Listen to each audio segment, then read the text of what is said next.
I revolt, therefore we are. Camus did not write that as a slogan for the barricades, but as a compass for the human condition. He meant that resistance is only noble when it affirms a shared humanity, when it refuses to barter one man's dignity for another's. That line is a fault line between liberty and fascism. What we choose to fight for tells us everything about what side we're on. Fascism fights for the few, for the consolidation of power, for the stripping of rights, for the narrowing of who counts as fully human. And liberty, real liberty, revolts for the whole, for the widening of the circle, for rights that are indivisible and meaningless unless they belong to us all. This is where Hannah Arendt's shadow falls across us. She warned that evil rarely arrives with horns and fire. It comes dressed in slogans and contradictions, repeated until they are accepted as ordinary. That's the banality of evil. The slow hollowing of words until freedom means obedience, faith means exclusion, and free speech means only one side gets to speak. Fascism thrives on these perversions, convincing people that liberty is fragile and that it must be hoarded, that your voice must be silenced so that mine can be safe. Isaiah Berlin saw the trick clearly, and he wrote that liberty comes in two forms: negative liberty, the freedom from interference, and positive liberty, the freedom to act and shape one's own life. Authoritarians pretend to defend negative liberty, crying out for their right to be unbothered, while at the same time destroying the positive liberty of others to live, to worship, to dissent, to exist without chains. It is liberty as a zero-sum game. Liberty is privilege guarded by power. But liberty divided ceases to be liberty at all. It becomes domination dressed up as laws. And here is where the blindness of authoritarianism shows itself. They sneer, "What rights have you lost?" as if liberty only dies with the clang of chains or the signing of some sweeping decree, but rights rarely vanish in a single stroke.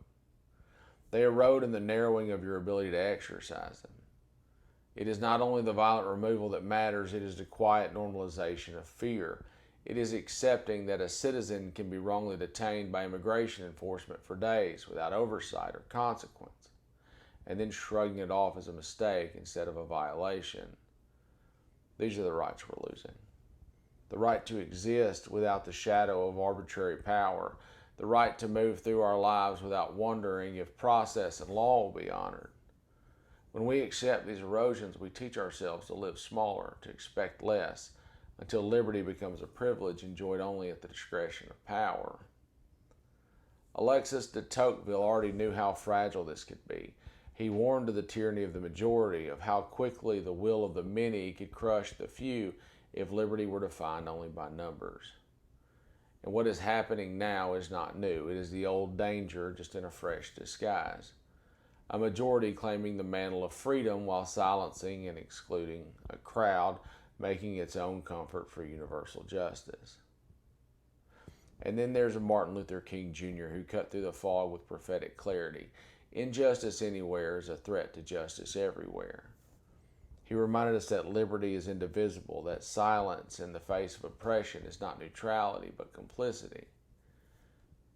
King lived the truth that Camus wrote, that revolt must affirm the we, or it becomes another form of domination. His call was not to hoard rights, but to extend them, not to protect privilege, but to widen the circle until no one is left outside of it. So let this be the guide. Ask of every law, every speech, every movement, does it affirm the dignity of the whole, or does it carve out exceptions? Does it widen the circle of liberty, or does it build walls around it? Fascism will always narrow. It'll always strip, always divide. Liberty will always expand, always affirm, always insist that rights are universal or they are meaningless. Camus's words still stand like a light in the dark. To revolt is not simply to resist, it is to resist for all. It is the refusal to accept chains on anyone, anywhere, in any name. That is the only revolt worthy of the word, the only liberty that deserves to endure. I revolt, therefore we are. Defiance till death.